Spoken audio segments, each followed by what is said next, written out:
The contents of this show are for educational, informational, and entertainment purposes only. Any information on the show does not create a client-therapist relationship and should not be taken as professional advice. Before making any decisions regarding your healthcare, ask your personal physician or mental health care professional, or call 911 for any emergencies. We are three friends exploring connection, from the coffee shop to the podcast studio. I'm Amy. I'm Anna. I'm Erin.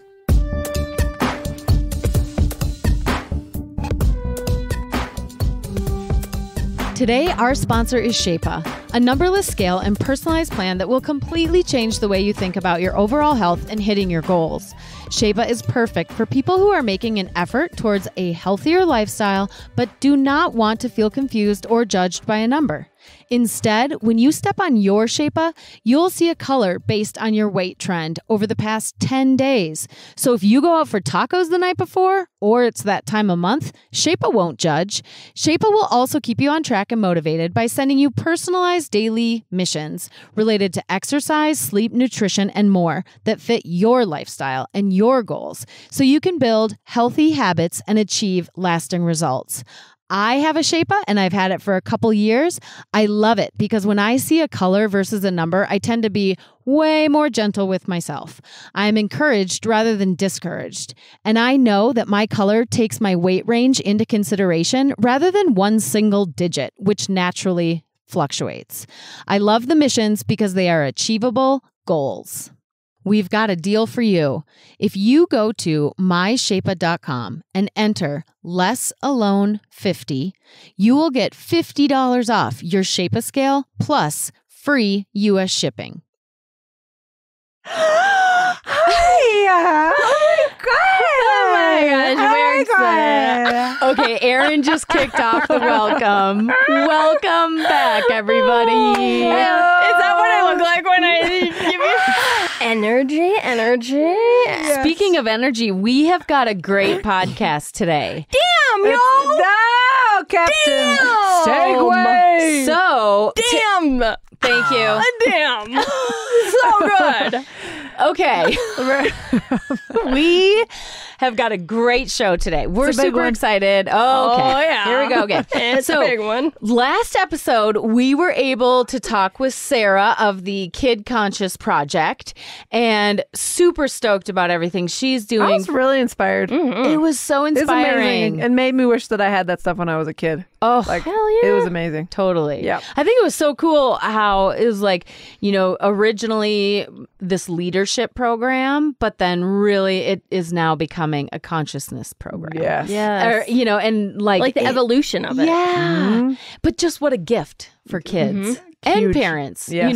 that is really cool. And, And step for the parents and world. everybody. I And for the think, world. yes. Yeah. For kids Just to be everyone. raised- yeah, Just everyone. Good. Just like a everybody. huge job, gift. Sarah. Yeah. So great stuff. And what we really wanted to talk about today or narrow in on was protecting our energy fields. Protecting our energy fields. Yeah, well, And- we got so much from her interview, but that So was much. like one of the things that really stood out is like, Yeah. whoa. Well, That's and then huge. like how Yes. that translates to boundaries, which is such a common topic. And so we found some great information on the subject and we'll get into it. We're excited. But before we do that, quick review. And I got to say, this is from Perky Doodle. That's so And great. Perky Doodle, I don't know about you if you have a doodle, but I am a proud owner of a standard poodle puppy. And Dory, who was on our home episode Yes. of season 1. Yeah. Yep. So You can hear her bark in that episode Maybe if we you can want get to. a only picture. once though. Maybe we can get a picture. Oh, it's on the Oh, website. yeah. It is. Yeah. But I good. can get a With the like eyes. an updated. She one. This is dog super has sweet. these eyes that are the most telling and soulful little things. Yeah, And you so always think she's looking into your soul, I do, right? absolutely. Yeah. Yeah, that she's Yeah. looking into my soul. They're powerful. So I think we should put that on our Instagram. Yeah. All right. We can make that happen. Yeah. I know the Dory's person. coming. Yeah, you know it? I know her. I know the person. You can pull some strings? I can, yeah, I'll talk to the people in charge. Yeah. Thanks, Anna. So anyway, I am that person in charge. I've got that. Got the handle for y'all. so thank you, Perky Doodle. This is what you said to us. Thank you. Worthwhile and fun. 5 stars. This podcast strikes a great balance of providing meaningful content while remaining upbeat and easy to listen to. Whoa, whoa. I've already tried some of their suggestions and noticed results with friends. So awesome. How cool is that? That's awesome. Yes, and thank you for telling us that, Yeah. because we love to hear what's working Or with how our what people community. are taking in and like retaining and like what they think about the podcast and like things. It's super interesting because everyone has a different perspective on things. Right. And that's why they're great, I think. I do have to say, Yep. I got some text messages this week Yep. from my mom and my sister. Thanks, Mom and Ann. And they were like, I love this. I'm taking notes. Mm-hmm. Oh, I was like, yes, that Yes. is so good. that's great. I get texts like that too, and I'm just like, oh yeah. I know. Uh-huh. It's so awesome. So anyway, hopefully same will come from this episode. And Fingers crossed. Yeah. maybe. All right. So protecting our own energy fields Yeah. So boundaries. and boundaries. So I'm curious about when because I freaked out when she said that because I was so Yeah. excited that she's teaching kids that. So for the two of you, why did that resonate with both of you? Amy, you take it away. Great. Thanks, Anna. Great. I think about this. Yeah. Okay, so I think about my own energy field being my own life force in a Yes. way, Yep. and where people really have an impact on that life force or on my own energy field and can really make it positive or negative, like the toxicity that some people bring into that field, and then how I see that affecting my life.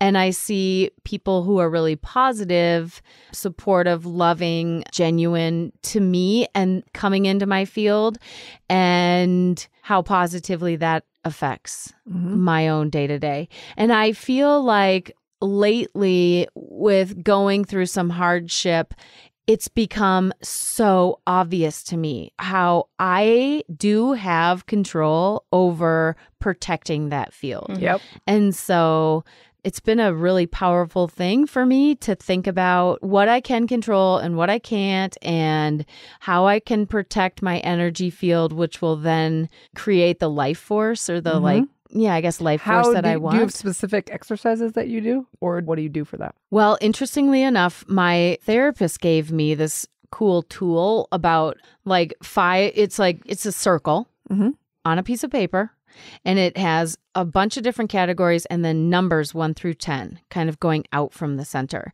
And it's like a self-care tool. And we talk a lot about like what's in my control and what's not. So she has me draw a small circle and then a big circle. And it's like brain dumps, so what do I have control over, in the center circle? So for example, I have control over if I make food, if I buy food, what food I can eat. If I take a shower, if I don't take a shower, if I talk to someone, if I don't talk to someone, So if I things check that an have email. to do with you. Yes. And then a while ago when I was working with her, it was like I had control to look and find my own house, but I didn't have control over so much other stuff. So all that other stuff went into like the bigger circle. But she's really helped with identifying some of that. And I think for me, it's just like an exercise. It helps me protect the energy field because I'm seeing like, holy crap, I can control that. And so I can allow that into my energy field. But then like people or my contact with people, I guess, I have control over that. And so am I going to allow them into my energy field? No. If they're toxic, right?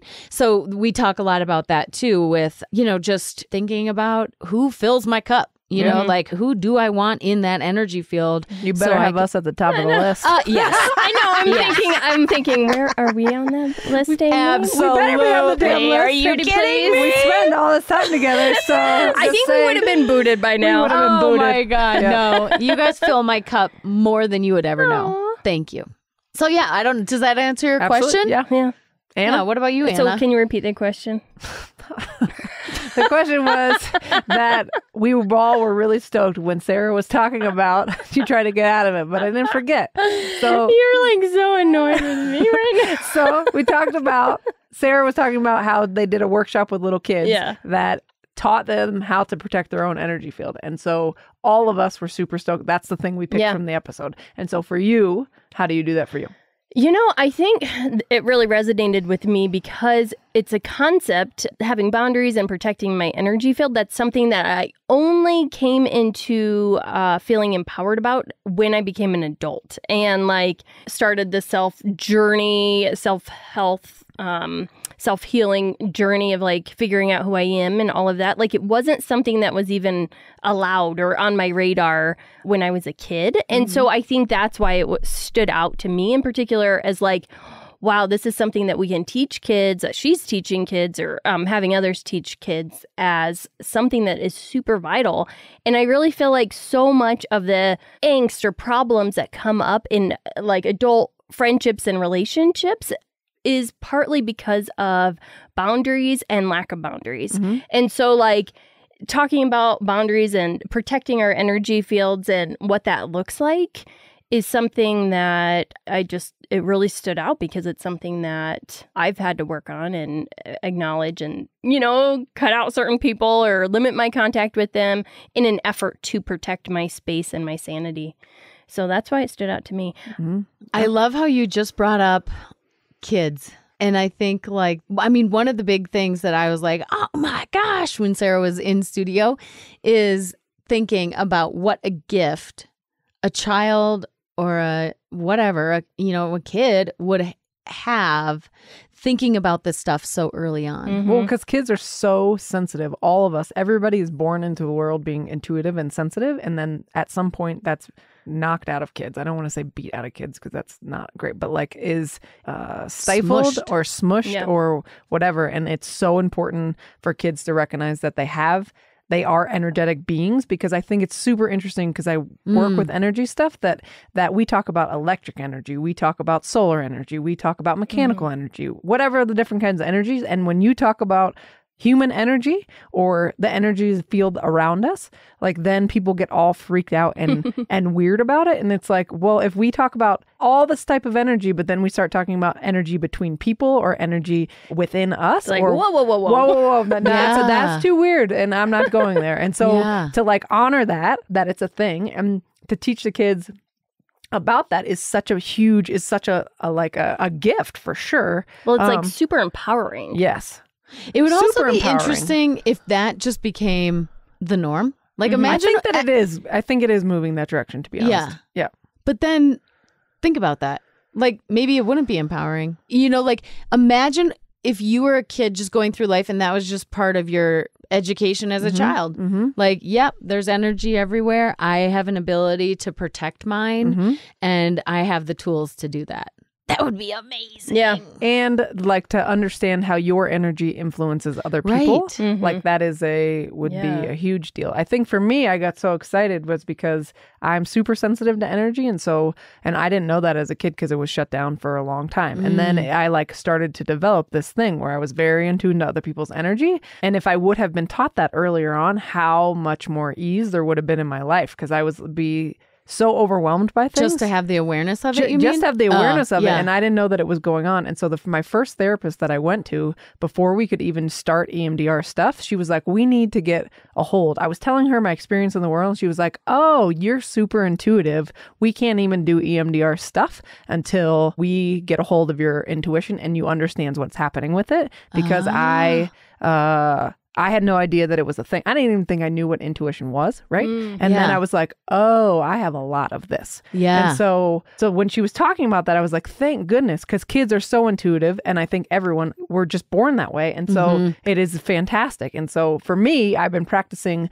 with my energetic boundaries, because I feel like I am in a helping profession and I have a lot of close people in my life, and a lot of the close people in my life are going through crisis at the moment. And so I would love to be supportive, but how do I be supportive and then also have stuff left over for myself? And so then how do I do that? And so I've been doing this thing because I call this spiral meditation. And so it's interesting. And so you open up your energy field through your different chakras, and then you sit. And how do you open up? How do you do that? Can you tell us? This is like advanced.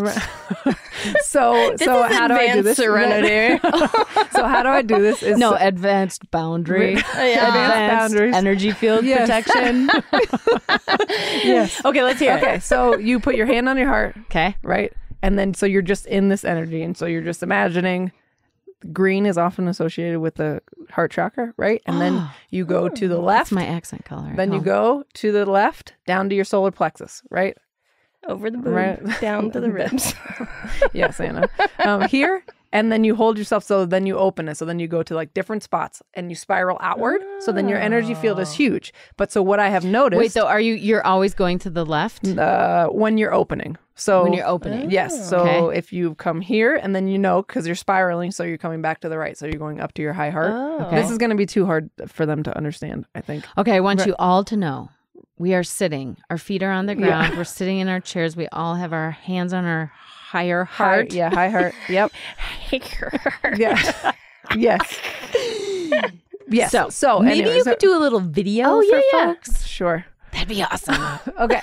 So, we got a lot of stuff to post. A lot of things. So the point being is that I didn't realize that my energy field, so when I opened it up before I like brought it back to normal size, I felt like really disoriented and kind of dissociated. And I was like, oh, this is what I feel like when like I am giving away my energy, which is essentially my own power. So I'm giving it to people, like people can take it instead of like having my own energy and like giving a piece of it so that someone can light their own energy. That makes sense? Cool. And so feeling in my body like, oh, this is what this feels like. And so I need to learn things viscerally. And so that helped me. So then when I close back up my energy, I feel super energized. And you go in the opposite way. Opposite direction. Okay. You reverse the spiral. Then I feel like, oh, I'm in my own power. And this is what it, like I can, and I'm a better human being because I like have, like, I can energy show up is protected. Yes, my energy is protected, but I can share, and it's my choice whether I'm sharing it or not, because then I like understand what's happening between me and the world.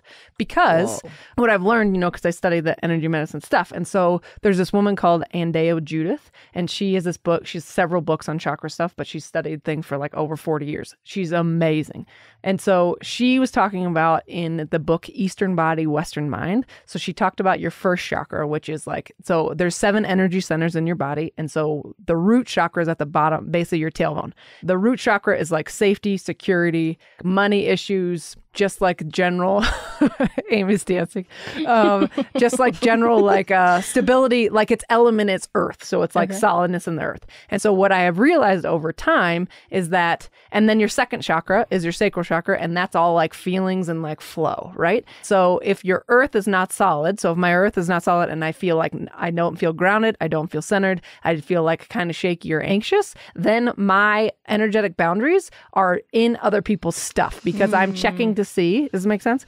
I'm checking to see like, hey, what kind of mood is Anna in right now? What kind of mood is Amy in right now? And instead of like staying in my own energy field, right? Whoa. Does this make sense? Staying in my mind is being blown right now. Staying in my own energy field, so then I can still see what space you're in without having to be in your shit. Does that make sense? Yeah. Yes. Yeah, Does it make sense? Healthy. Right. I know.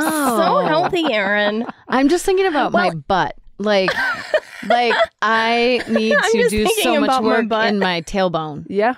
I mean, and I know exactly what you're I'm just thinking about saying. my butt. Where it's like, I need to, like, when you do that scan of a crowd. Yes. And it's like, is this person safe? Is this person safe? Yeah, is like, this what's person going safe? on? What's going on? Yeah. Or like, you go to open up that email. Yeah. Or you're hyper vigilant about your whole environment. But when you're like, if you're solid in yourself, like then you don't necessarily, like, we're not as triggered by the world around us. Yeah.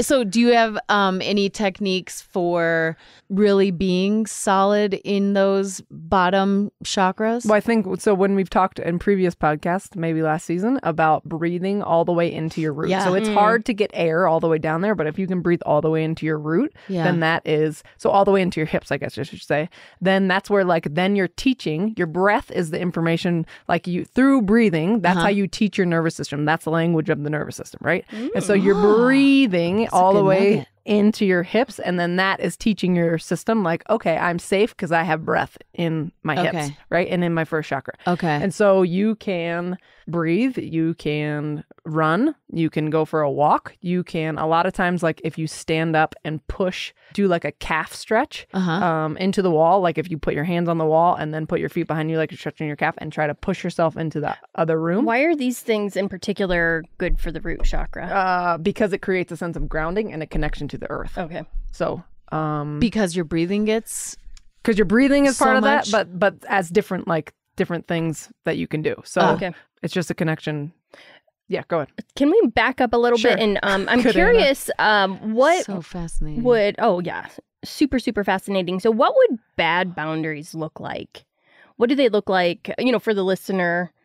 Can we talk about like what bad boundaries would look like and what good boundaries look like? I think it's like a visceral feeling in your body. So if like you are feeling drained, or yucky, or like you just don't feel like vibrant or energetic or full of life, or you feel pissy, or because like anger, right? We get angry because our boundaries were crossed. And so it's just like using ourselves as the litmus test or like the barometer for what is happening. So it takes self-awareness to be like, okay, what is happening with me? Like, oh, all of a sudden I feel yucky after being in Target around Christmas.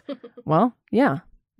That makes sense, right? And so, or because... But why would you say that makes sense? Say a because little bit people more. are pissy in Target at Christmas. And so like, if you feel overwhelmed, like there's frantic energy somewhere, well then that, or that if you've been to Times Square in New York City feels very different than if you're in the woods. Right? Yeah. So like that sort of thing, and using ourselves as the barometer, because if we're in tune enough, then we know what's going on in our environment. So like, I guess what I'm thinking is when I encounter people either in my life or virtually, I notice that a lot of times the issues people have with one another stems typically from bad boundaries and like almost like a codependency. So this codependency idea is something that I've learned about as I have become an adult. And what that means to me is like this idea of being overly involved in other people's situation and or the outcome.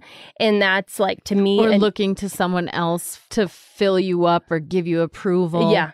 Or like, just overly involved. Like, and to me, that's an indication of a boundaries issue. And so I guess what I'm thinking is for people where this is like a new concept, like what would be some things that people might do or experience that would be an indication of bad boundaries? And maybe I can say what I'm thinking. Yeah, I think you should. I think you got the answer in your head, You Anna. keep going, Anna. Aaron, you're not saying what I'm thinking.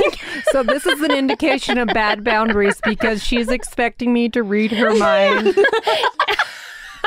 Hands on learning.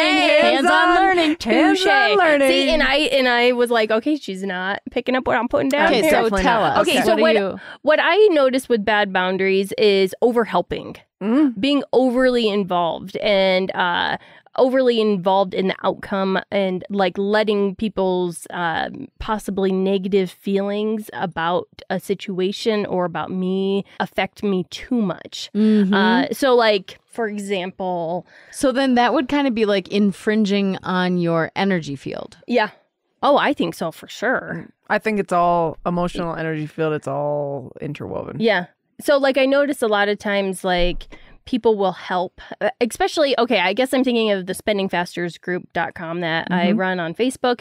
And a lot of times people get into pickles because they help financially other people when they don't have the means to take care of themselves first. And so that ends up causing tons of issues. Usually it's either a child helping a parent financially or the opposite, where an adult, a parent is helping an adult child financially. And then they get into issues where the person can't pay them back and then they're mad. And it's just like, that's an indication to me of possibly a bad boundary. There's also an indication that there is a deeper level of work than just being able to set a boundary. Because if you can't set a boundary and it's harmful to you, so if you're giving and you're not giving freely, or you're expecting something in return and that's not what the agreement is, then I think like if someone's getting resentful because they knowingly knew it sounds like gave the person money, which the likelihood of getting it back was not happening, and then they get pissed about that, then that's like what's happening inside of you that you're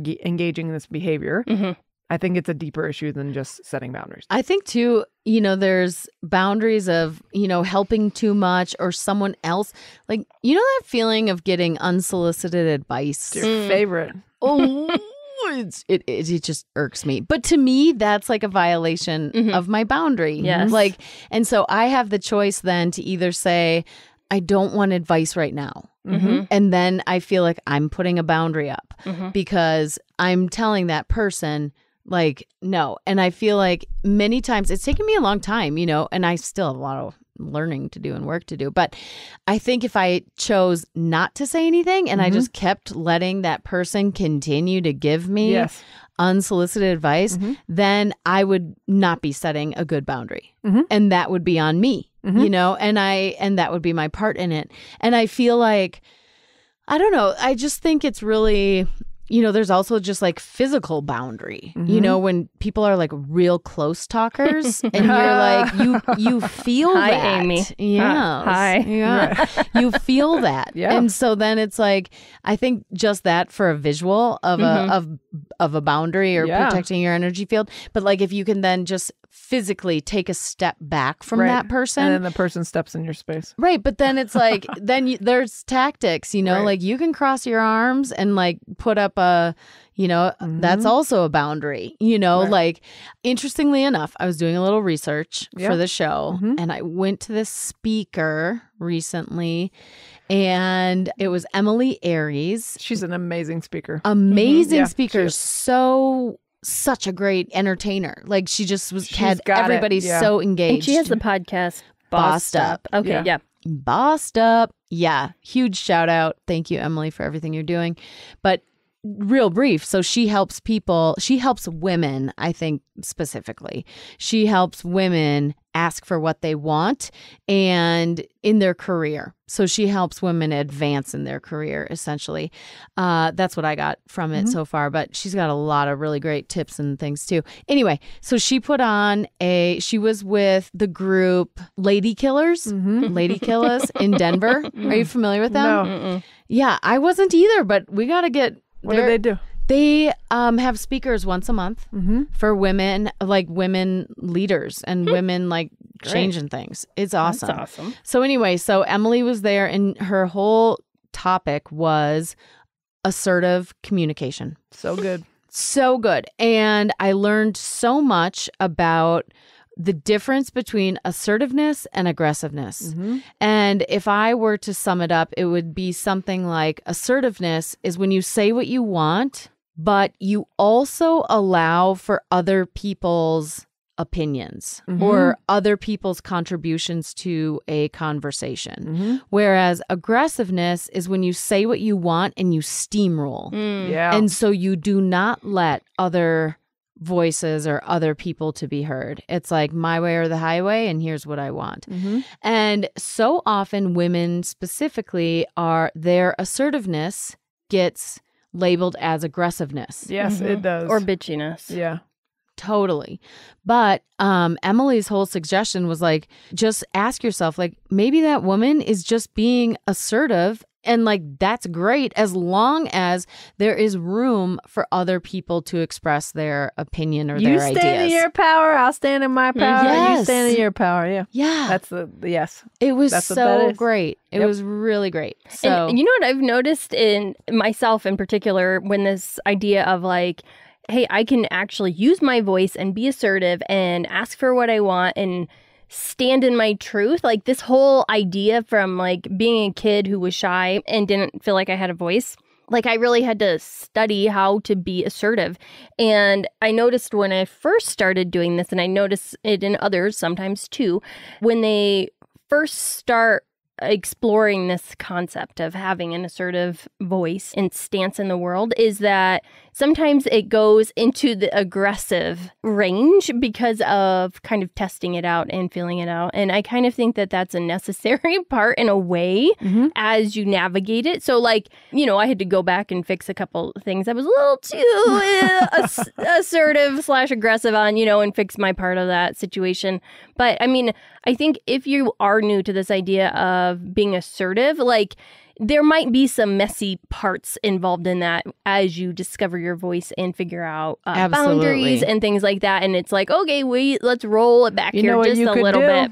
What? Rupture and repair. Oh, yeah. Jeez. Bringing it back. Bringing it back. Wow. So I have there was another tip that a big takeaway. Were you done? Oh, yeah. Yeah, okay. Mostly. Sorry. Yeah. There was another takeaway from the presentation.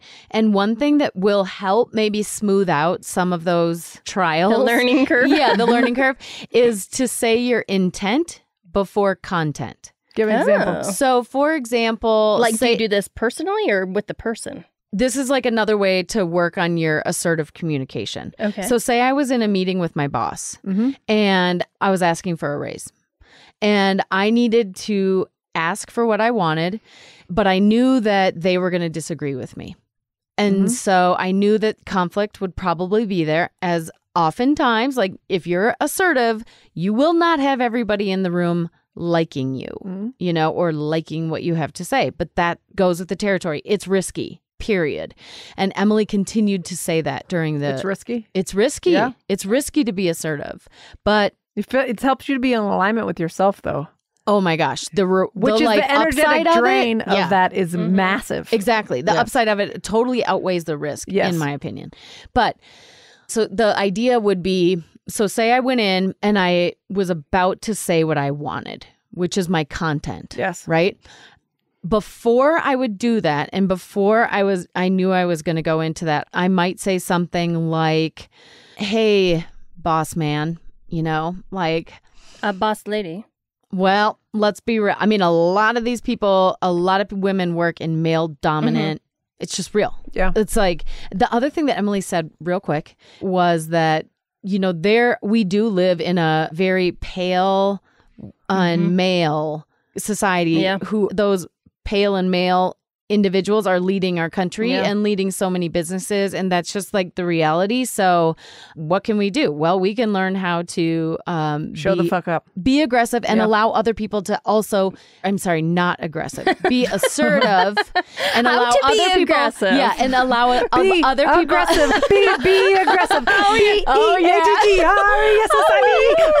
Be aggressive. Go. Yes. Yeah. I remember that cheer. Be assertive. Be assertive. Hey. Oh boy. So the content intent. Content Give the intent. example.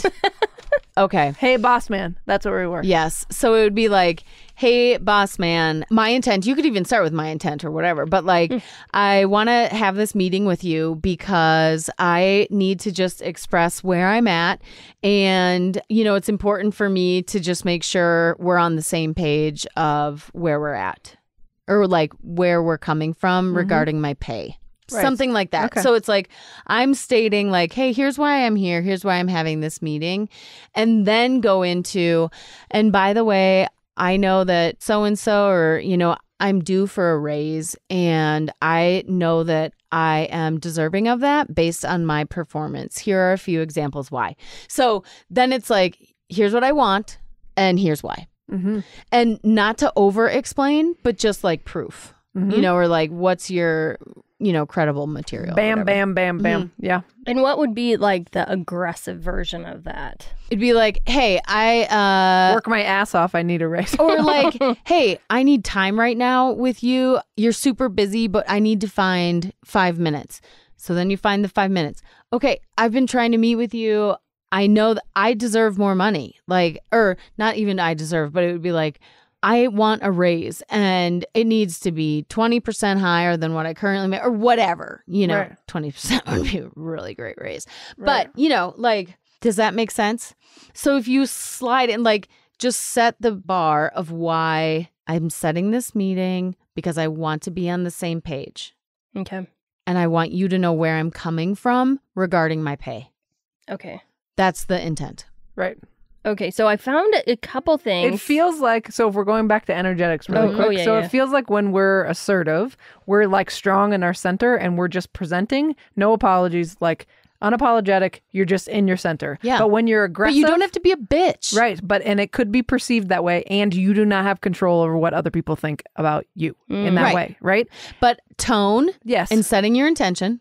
Yes. And so aggressive, I think, is like, if you think energetically, is like as if you're stepping forward, like to someone with your energy. And so then that's the steamrolling thing. And I think that people can feel that regardless if they're aware if they can or not. But it's like, whoa, dude, what is going on? Does that make sense? Steamrolled feeling. Yes. I found this article about aggressive versus assertive communication. And this is on CMOE.com.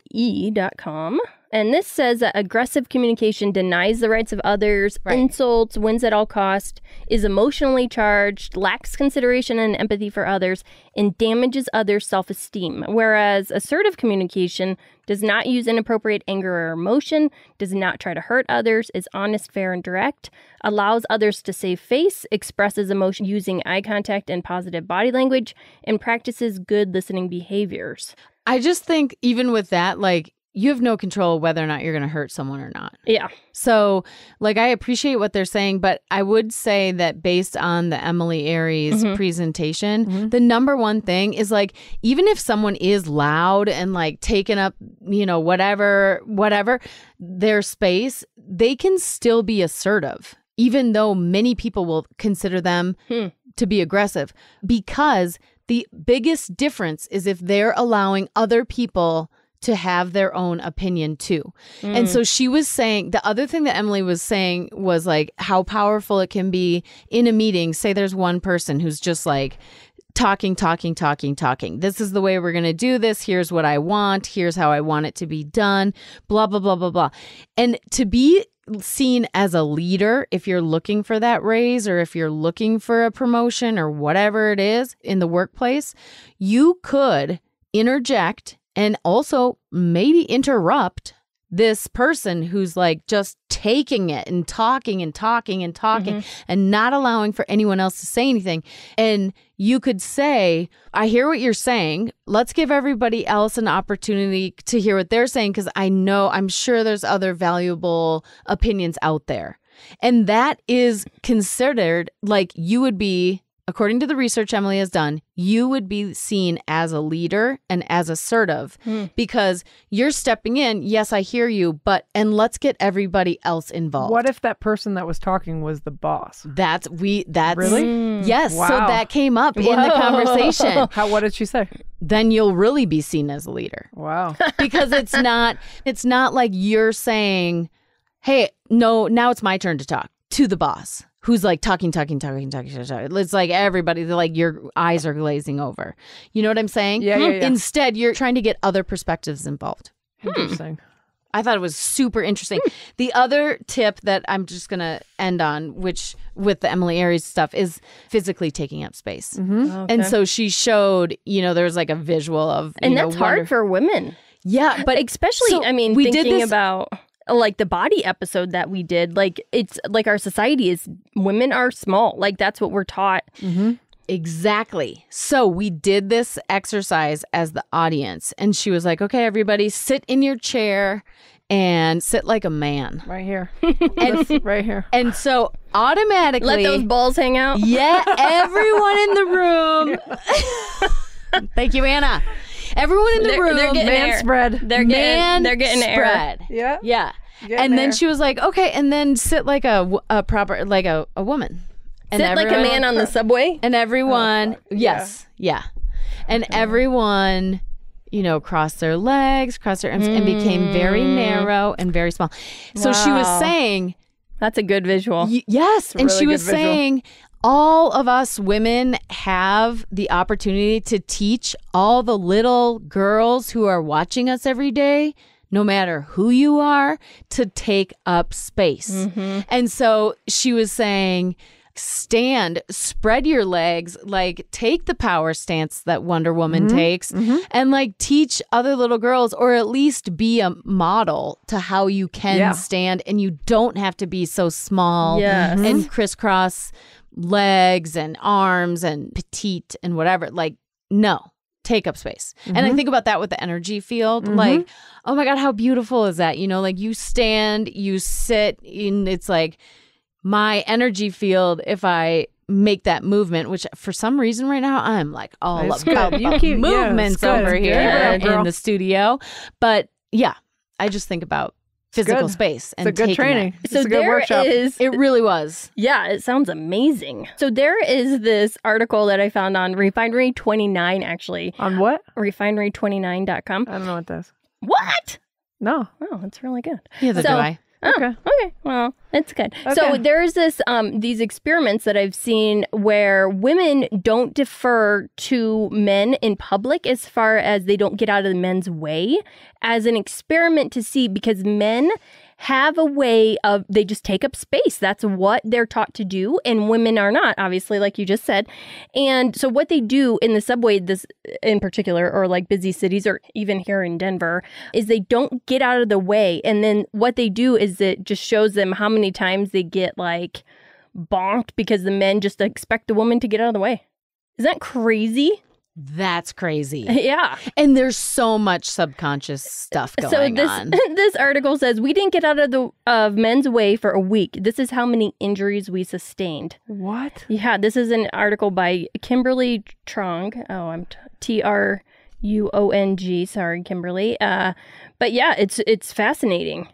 And all these women decided to do this and see how many times I gotta try they got that. like body slammed. Isn't that crazy? I used to play in an adult co-ed soccer league years ago, and I'm the same size. It was amazing to me because I'm the same size as a lot of the dudes, and they thought that they could run me over, and then would get pissed whenever I would go like shoulder to shoulder, like up with them, because I'm the same size as you, and then they get like surprised, like, oh, I can't knock you over. Well, no shit. And so it's just like, but it's super interesting that it's just in like the, when they talk about male privilege, like that's the part of the thing, is because they have been able to do that forever. Yeah. So I want to read this thing. Rachel Chen she is one of the women who did this experiment. And she said her overall experience, she said, after 2 weeks of man slamming as a 5'3" woman, I noticed that men tended to body slam me or expected me to walk around them more often when I am in flats. I purposely dressed up in heels half the time for this experiment and noticed the man slamming significantly decreased when I did. And I'm not sure if it's the perception of dressing up or if it's the height that makes women seem more, quote, worthy of respect. And isn't that crazy? So she ended up getting body slammed 7 times in 2 weeks. So this article just talks about all these women's experience. So wow. I think the interesting thing, right? we don't want to like bash men. No, that's not what we're trying to do. It's not about bashing men. But I think it's about the unconscious, subconscious biases and then how people move about the world, because culturally that's how people have been raised. But I would be curious about that experiment. Like, how did the men who did body slam, like how did they react? Because I would guess that some of them were like, oh my gosh, excuse me, I'm sure some of them were like that, but that would be just an interesting question about that experiment. Yes. And I think it would be intentional by any means, right? But it's the subconscious elements of our subconscious culture for sure. Yeah. So the people that show up aggressively, what do you think that's stemmed from? Like if that's their communication style, or they have maybe confused assertive with aggressive, and what do you think that's based in? I think it's tell us, Anna. Anna knows her answer to her question. No, you didn't say what I wanted you to say, Erin. Let me tell you what you should have said. I'm gonna go ahead and take this one. Good question, Anna. Go ahead.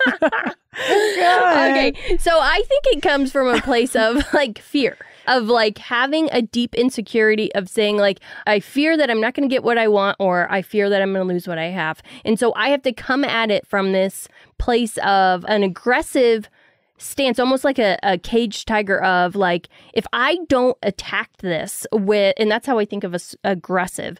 If I don't attack this situation with all I've got, I'm going to lose here. And like, so when people, men or women, act aggressively, I think of it as a deep insecurity and fear that's leading the show, and ego, honestly, to show up in the world in like such an aggressive way. What do you two think? It makes me think of a concept where that the strongest nervous system in the room wins. And so if like when someone is coming at us and being aggressive and we can stay really, really calm, then you can regulate that other person. And so it's hard to do when we're triggered by if someone's coming at us, like that is hard to do. But when we can stay calm, then that person either escalates because they can't handle that, or then we eventually like can pull down that other person. So I'm just thinking when about you're like in a verbal fight or something with someone, and like someone doesn't take the bait or doesn't bite, when it's like, I'm so mad, you need to be mad with me. It's like, if the other person is calm, it's like, well, we can't have it's not like a cycle of let's fight. It's like, well, it's just diffused. And I think isn't there studies about like narcissists who would be have a higher tendency to be aggressive people, but isn't there maybe not. Sounds good. Yeah, we'll just go with that. Yeah. But there's something about if like a person is in an argument or in a situation with a narcissist, if the other person, the non-narcissist, doesn't show emotion, stays very, very calm, then it's like the narcissist will basically self-implode or like they'll self-destruct. Have you ever heard that? I have not heard that. I read that somewhere, which I think is super interesting. I don't know. I just want to give a couple other, going back to this workshop. Amy really liked it. Good job, Emily. I did. So this was straight from one of the slides, and I think this is really great. Just like 3 tips right now for verbal assertiveness. So avoid filler words. Don't use filler words. Which would be like any filler words. Instead, you want to pause, because the most powerful thing can be silence. Think, then answer. So that was one. The second is avoid qualifiers. Yes. So, no, I think, well, I feel like the softening of the message. Yeah. Or like, I mean, I know you might not agree with this, but here, let me just explain. Or I'm the word thinking just. About this. Yes. And then the third is when you're saying no is also it shows you that you're assertive, just like saying no. And also, no need to over-explain. Yes, so she says, like, have a gymnast finish. So, like, you land it, you stick it, you're done. That's a good visual. Isn't it? Yeah. Simone Biles, I got you Exactly. in my head. Exactly.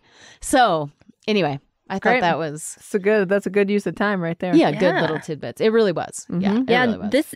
I just found this article on Goop, and it says how women undermine themselves with words. Like they say things like, I'm no expert, but... Yes. And then they have the word just, or they insert the word actually, like, I actually disagree, whereas... it just makes you sound surprised. Like, it actually makes us sound surprised that we disagree or have a question. What gives your power away? Yeah. Using qualifiers like, I'm no expert, but ... Or, I know you have been doing all the research. It's like giving someone too much credit. Or like, even, I'm sorry, ladies, but it's time to take it ourselves. That's where I'm at right now. I'm like, yeah. And like, also, I'm done. This is interesting. I haven't heard of this one. It says, asking, does that make sense? Or am I making sense? Oh, yes. Or when you say right, like at the end, right? Yeah. So the problem is that this quote, does that make sense, comes across either as condescending, like your audience can't understand, or it implies you feel you've been incoherent. Isn't that amazing? Yes. So, yeah, wow. Lots of great tidbits we're finding. It's amazing in editing when I'm doing editing and I hear myself say these things. That's what I'm thinking. Where I'm like, I bet. Yeah.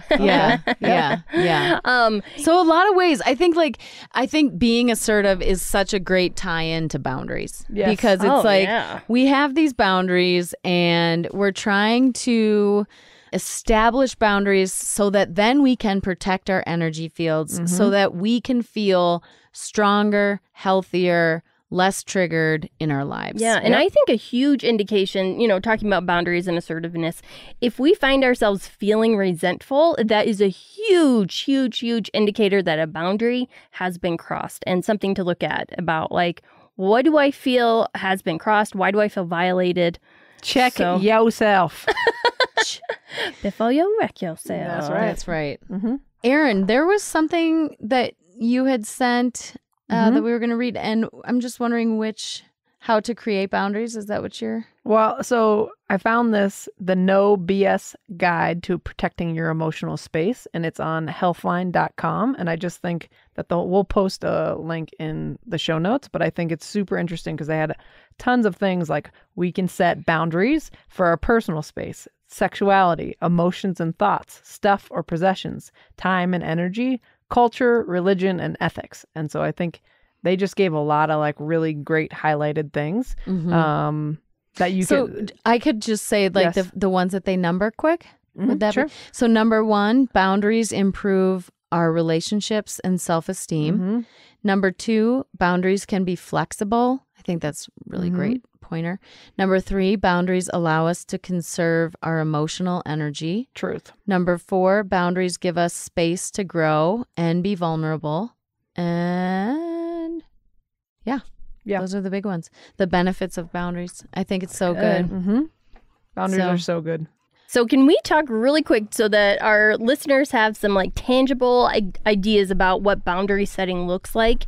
Can we talk about some times that we have set boundaries in our lives and if that went over well, what the response was? Because I think sometimes when we think about boundaries, we think about the other person's reaction and that it might not go well. And I think it's important to remember that we cannot. I had an internship supervisor tell me this when I was interning for grad school. And so she said that when you set boundaries, you cannot simultaneously set boundaries and also take care of someone else's feelings that you set boundaries with. And so that is super important. So important. Yes. So it's just important to remember like that, to go back to boundaries, that when you cannot take care of the other person's feelings because you just set the boundary. Yes. You can be kind and you can be compassionate, but if the person doesn't like the boundary you set, it's not your job to take care of it. And I think when you are new to setting boundaries, like people, if they're used to you, for example, saying yes to everything. Yes. And like your relationship looks a certain way. And then all of a sudden you're like, no, that's not going to work for me. Or no, I can't. Like that's something that a lot of people might not like. There will be pushback too. Yeah. And then things will regulate. And like we said, it's risky. Like you set a boundary. I think it's worth it though. You set a boundary. I think inherent in setting a boundary, you are being assertive. Yes. Oh yeah. And so that there is saying no. Yes, and there is a great choice, or there's a great chance of conflict. And from the that's risky. So it's not for, you got to be brave. Yeah. To set the boundary. I also think that the people that set boundaries in your life, that you set boundaries with, the ones that respect those boundaries, they might get a little bit like, hey, that doesn't feel that good. But then the ones that respect your boundaries are probably the people that you want to keep around more, because they're the ones that are probably not going to drain you energetically or cross your energetic boundaries there. And so it's that's a good, that's a green flag.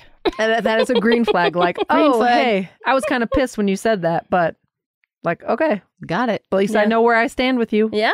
So I have an example of a boundary that I set up or whatever had. A family member of mine is an alcoholic, an active alcoholic. And for my kids, I didn't want that person to be intoxicated around my kids. And I didn't know their partner really at all. And I have only been exposed to unhealthy behaviors from that partner. And so my boundary was that my kids or that family member and their partner could not be around my kids if they were intoxicated or if I had any sense of them being under the influence. So it was really up to me, not up to them, to tell me whether or not they were intoxicated. It was more like, things don't feel good right now. Like, I don't know what you're up to, but. Can I ask a question? Mhm. How did you relay that to this person? I think verbally and through email. Yeah, just like, hey, here's where I'm at. Like you can't be around my kids when you're intoxicated, and neither can your partner. And if I get any kind of feeling that you are, then we're out. You're out. Yeah. Or we will leave. I think I said that it was that I will be leaving with my kids. And, so anyway, yeah, it was a big boundary to set. And it has had really tough outcomes because I have not seen that family member for years, to be honest. Right. And they've only met my kids one time. So there's just been a lot of grief around that. But it was a boundary that was really needed. For me, I needed to set that to feel safe and to feel like a good mom and to protect my kids and frankly, myself. Mm-hmm. Yeah. And I think that brings up a really good point, too, is that with boundaries, we have to relay that information to the people. Like, we can't expect them to read our minds, right?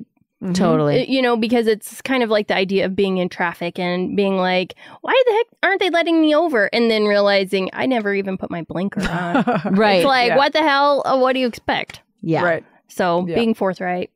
Did you think of an example, Erin? No. Okay. So another thing that I heard about, I'm taking this. I'm running with this shit take now. It, girl. I'm being assertive now, y'all. You are, but you asked Erin. Go ahead. Well, I can ask her. Of course. Of course. I thought you were going to. I was going back to that. I wasn't saying This time she was making sure I had a voice. Oh, yes. good. Okay. And now I'm moving on to something else. Yes. Okay, sweet. Okay, so see how this progression It's good. Yeah, you're learning. awesome. We're A student. Okay, so Homecoming queen. so the another tip that I heard, and I forget where I learned this, so apologies to whoever made this up, but the idea of if you have something heavy to tell someone or talk about or quote unquote vent, to ask the person that you're asking to listen to you, do you have the capacity to hear me right now? That's good. Depending on like what you're going through. I thought that was so healthy. That just is like, damn, like to be able to put your needs aside. Because I think sometimes people just start spewing or venting and it's like, wait a minute, I haven't thought, what is this person going through? Are they able to be here for me and with me in this space? Or is it too much? It's that in that situation, the person that is dumping, like it's usually emotionally laden thing. And so if you were to cut that person off in the middle of their like emotional dump, you can't do that because they like that, then you're a dick. And so then it like takes it, like it puts there was no permission given. And then it puts the ownership on the person that's being dumped on to be like, hey dude, stop. I can't take this right now. And so I think like that it's so good to ask ahead of time, like, hey, are you in a space to hear this? Yes. I think that is super, super important. Yeah. So good. Yes. So I think with that, we're going to wrap things up here. And I've got a quote that relates exactly to what Erin just said. And this one is from Sheryl Sandberg. And it says, "We cannot change what we are not aware of. And once we are aware, we cannot help but change." Yes. So here's to getting boundaries in place. Yep. What's the challenge or the nugget? I have an idea. Let's hear it. So my idea for the awareness nugget is to notice where you're feeling resentful and ask yourself if a boundary needs to be set in place. One other thing I want to make available to everyone, we did this in season 1, but I have a ways to say no guide that I want to give everyone again. So we'll link that in the show notes. But what do you think about that awareness challenge? I think it's great because I think a lot of times when people are resentful that they are blaming it on the other person. It's this person did this and this person did this. And always there's two sides of things, right? So resentment or blame, where you're finding yourself feeling resentful or blaming someone, something, someone else. Yeah. So, and to clarify, I feel like the word resentment can be a little like I don't have any resentments. Like, it's not this humongous thing. What are you still pissed about? Yeah, so I think of resentments as this idea of they have this thought or this situation or this idea has a hook in you that you can't let go. And it's like, it may seem big, it may not seem big, but it's got you. It's got a hook in you. And so that's an indication that something is going on. So be aware of that. That's my idea for the awareness nugget. Mm-hmm. That's great. Challenge. Yeah. Well done, Cool. Anna. Thank you. All right, everybody. All right. Thanks so much Thank for you. being with us Thank you. today. Bye-bye. Bye. We have a great new way for you to support the show. If you love what we're doing, go hit up the Less Alone podcast swag shop. We got so much awesome stuff. All the proceeds go to supporting the show so we can create more awesome content for you. So what stuff did you guys get? I got the black sweatshirt and the green trucker hat. I got a white hoodie and a coffee cup. Oh, yeah. I got the hat and a shirt. It's so cute. So go there, lessalonepodcast.com, hit swag shop, and get yourself hooked up. Take a picture and tag us on Instagram or any other social media, and we'll repost it. Yeah. We've got a deal for you. If you go to myshape.com and enter Less Alone 50, you will get $50 off your Shape scale plus free U.S. shipping. Thanks for listening. You can find more about this episode and a way to connect to the community at lessalonepodcast.com. And if you like us, don't forget to subscribe and be sure to leave a review. It helps other people find us and could be just what they need.